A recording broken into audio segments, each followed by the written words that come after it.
dropped a video.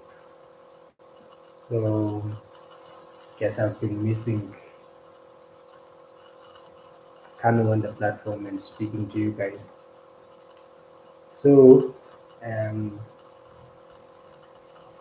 the topic for today, I wanted us to maybe interrogate, or if any of you have experience in it, maybe you can drop on the comment section. You can drop your views, um, and maybe if there were remedies that you are aware of how to sort situation,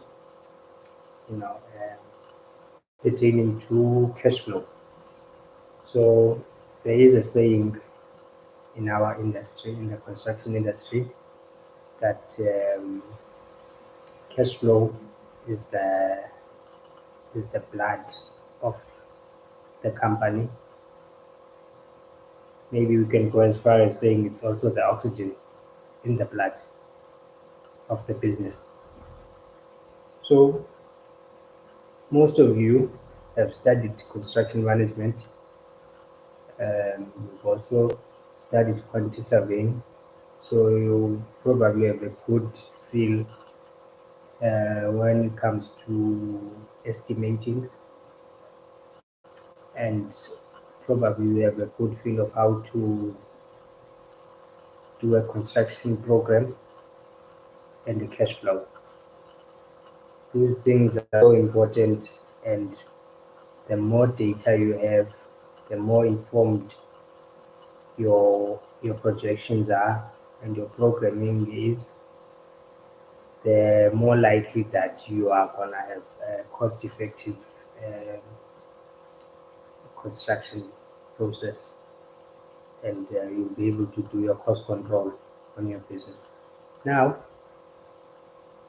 the environment we are in South Africa, 2024, we're experiencing that some businesses, up and coming, let's say small to medium enterprises, maybe don't conduct and compile maybe a plan, a cost plan on how to execute the project. So now they are in a project, they haven't done their cash flows, their program, or if they've done it, their program doesn't speak to the cash flow. You know, what happens? You run into issues. Say you're working for the client, say is a public sector client. Say you do a site establishment, you invest all your resources in your site establishment, the client is not able to pay you your first payment certificate this month. Do you have reserves to pay the workers? Can you pay your labor aspect? Can you carry the job, say at least for 3 months, 4 months? The unfortunate reality is that small companies that don't have maybe a good credit facilities might not be able to carry a job, or to some degree, some of them it creeps in that hey Nati, hey, how's it Nati? Some of them are trying to handle multiple jobs at the same time, and they don't have the cash to back up all of them and carry the jobs for at least 4 months. That is a big problem, because you've got obligations also as you have employed your workers, and in most public sector jobs you will have local labor and you have your own staff, company staff that you bring.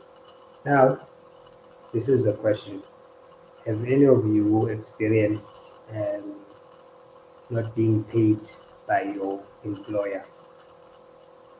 And if so, where did the employer inform you of why are they not paying you salaries?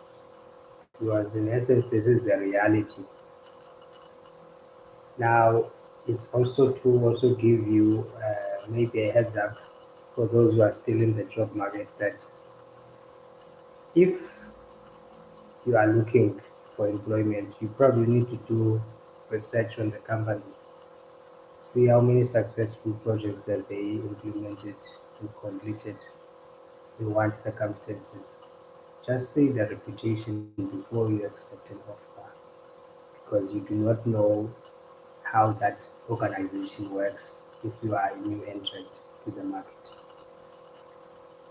So I think guys, whilst you are still in varsity and those who are maybe have just begun their journey in the industry who are working, if you can assist in collecting data, let's say your production outputs, record that, see how long it takes for people to do activities and your gangs, how big your gangs are in terms of your teams, what's the expenses, your labor expenses, is there any wastages? That thing helps you in your planning for a next project because you know how much labor component to allocate to activity relative to your previous experience.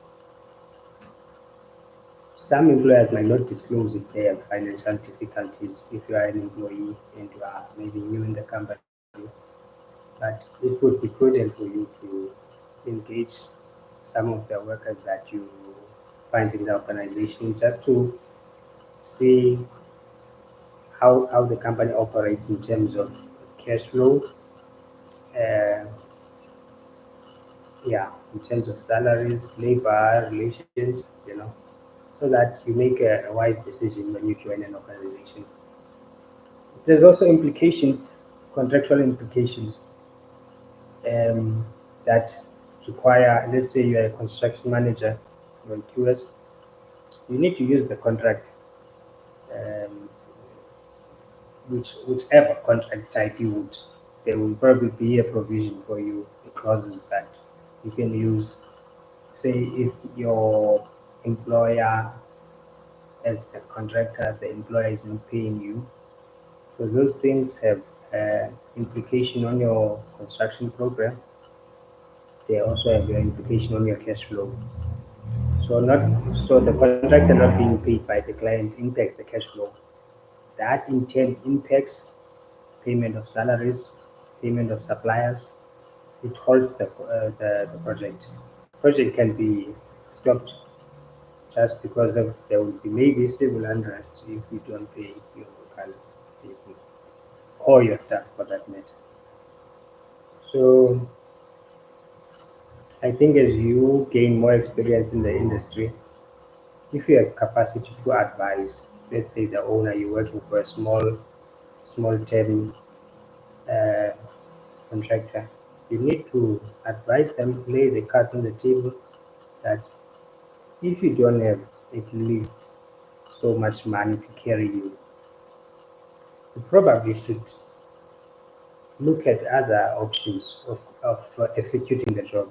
Subcontracting is another good way, as long as your subcontractors are aware of the situation that maybe your current client pays maybe in 3 months' time. That's the normal trend of how they do conduct work business. So subcontracting is another way. If the subcontractor has got maybe um, capital that they can execute parts of the work, you know. So it would be prudent for a main contractor if they don't have capacity. They should just subcontract most of the elements of the works out to contractors that can, so that they don't damage their name. Because in the situation that a main contractor cannot perform and defaults, that's gonna be a damage to the name. Now the default can either be from the client or from the contractor. Um, but there's a legal document that you have signed, a contract, that in the case that a contractor is not able to carry out works on site, there has to be something written to the employer stating what are the challenges. If the contractor simply just keeps quiet and says, I've not been paid, and there's no written legal document stating that, there's a challenge in cash flow, it could be deemed that the contractor is at default even if they haven't received payment. You know, it's important to be able to understand the JPCC or the NEC or the GCC in order for you, if you are in management, to advise your boss that you should write a letter in the case that you're not being paid. You should claim for extension of time in the case that you have delays because of non-payment or whatsoever or whatever. But you need to be able to advise because most of the uh, small companies that I imagine now have owners that have not studied construction. They are not aware. So I'm speaking to you guys because I know that you're gonna go up to industry and you're gonna be influential. You need to bring those expertise that you're learning from construction management from QS. Gonna learn contract management also. So you need to advise if you are put in that position or you notice something in the company. You need to voice up and um, give advice. You know, use your network of people that you know to ask for more advice. Then you can advise your boss in a very concise manner. So don't take for granted those bill of quantities that you see in your office. You should read the contractual parts and understand what is being meant in all of what is being signed there, the agreement, the payment terms. Um, so guys, it's a lesson. Cash flow is a big problem, big issue for emerging businesses. I don't want to put a racial take on it, which companies are having those issues, but um, for you graduates and you students, once you enter industry, you need to take all of those skills that you've been taught. Don't take them for granted because you feel that you've passed now and you must forget. If you think all of that knowledge you've been taught, you're being taught to forget, unfortunately, some things will arise. Like for instance, site surveying, you might be the QS, you might be the manager. Say they don't have a guy who can use a temp level. At some point, you'll have to take that temp level and use it. So you need to keep your upskill, remind yourself of things that you've learned before, and trust yourself, be confident in yourselves. Um, so people will actually listen to you if they can see you have a level of confidence.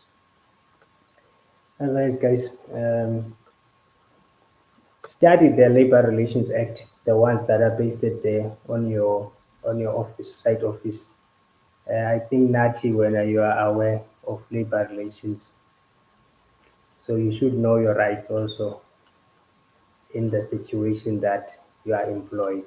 You should know what are the responsibilities of your employer and what are the rights and vice versa of the employee and employer relationships. Um, and there's always a legal way of addressing disputes either internally in the company or between your main client and the main contractor. There will always be um, mechanisms, legal mechanisms for you to resolve disputes. So make sure whilst you're in the industry, when you communicate any grievances, make sure you do it via email. Have a paper trail so that in the case that they need evidence that you try to address the situation, you should be able to produce your emails. Don't always opt for the verbal part because in the case of um, presenting evidence, you can't cite the verbal part because no one has recorded that. You see, so don't think that they're gonna look at you badly at work if you do voice out your rights. Your rights are your rights. Anyway, guys, I hope you are all doing well at school and also at work. Nati, I'm sure. You're probably closer to finishes now on your project. Keep up the good work and be an ambassador for the construction industry and promote it so that more people come into the industry. But I wish you, Nati, that maybe at some point you'll become a contractor. Then you don't have to wait for a salary. You can just pay people on time. Otherwise, guys, if you've got any feedback that you'd like us to discuss about, this was not more of a lecture, it's more of like a conversation. It's a pity that I'm only getting one person online. Yeah, anyway, guys, cash flow is important, guys. Yeah, cash flow is important. Do some research on it. Do some research on it. And just check also in your company, see what happens in terms of how they control the cash flow. Speak to senior people. Yeah, hey, Nat, that's the issue. Anyway, guys, no situation, no bad situation is permanent. So hopefully everything will be resolved. You'll get your stuff.